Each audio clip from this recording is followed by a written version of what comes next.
మరి irrigation, agriculture అన్ని departments కోఆర్డినేటెడ్గా పనిచేస్తే హైయెస్ట్ ఎవర్ ప్యాడీ ప్రొడక్షన్ ఇచ్చిన విషయం కూడా నేను మనం చేస్తున్నాం. మరి చివరిగా మరి కేసీఆర్ గారికి ఇరిగేషన్ ప్రాజెక్ట్స్ అంటే మరి తానేదో ఎక్స్పోర్ట్ అనుకుంటాడు. కానీ తెలంగాణ ప్రజలు ఆలోచన చేయాలి. 38,000 కోట్ల ఉన్న ప్రాణహిత చేవల్ల ప్రాజెక్టు, రంగారెడ్డి ప్రాజెక్టు మీద ఓహో ఏమో ప్రేమ ఉన్నట్టు మాట్లాడండి. అలా మరి రంగారెడ్డి జిల్లాకు వచ్చే ప్రాణహిత చేవల్ల ప్రాజెక్టు 10,000 కోట్లు ఖర్చు పెట్టిన తర్వాత ఎందుకు మార్చింది మీరు?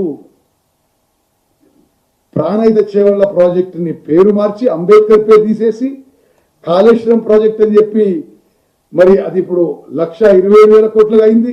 అందులో 3 బ్యారేజీలు కూలిపోయినాయి. ఇప్పుడు పూర్తయ్యే వరకు 1,50,000 కోట్లు అవుతుందేమో.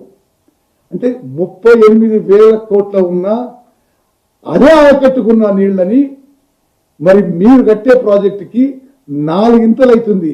అది ఎవరి సొమ్ము అండి? మనందరి సొమ్ము. తెలంగాణ ప్రజలు, మనము, మన పిల్లలు, వాళ్ళ పిల్లలు తాకట్టు పెట్టి తీసుకొచ్చిన అప్పులు.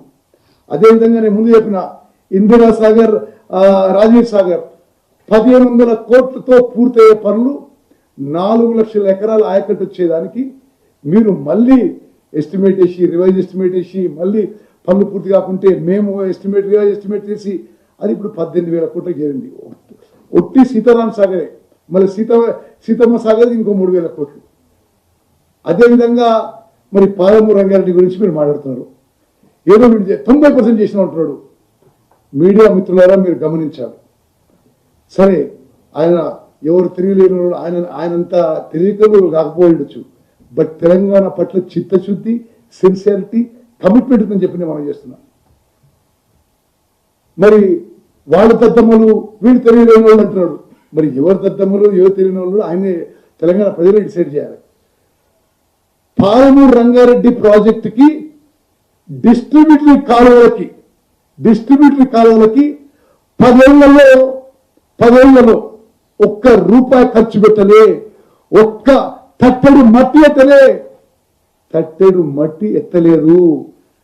ఆయకట్టు కాలువలకి మీరు 10 ఏళ్లలో 1,80,000 కోట్లు ఖర్చు పెట్టి, అప్పు తీసుకొచ్చి ఖర్చు పెట్టి మీరు మా మీద ఏదో బదనం చేసే ప్రయత్నం చేస్తే తెలంగాణ ప్రజలు నమ్మరు అని చెప్పి నేను మనం చేస్తున్నా.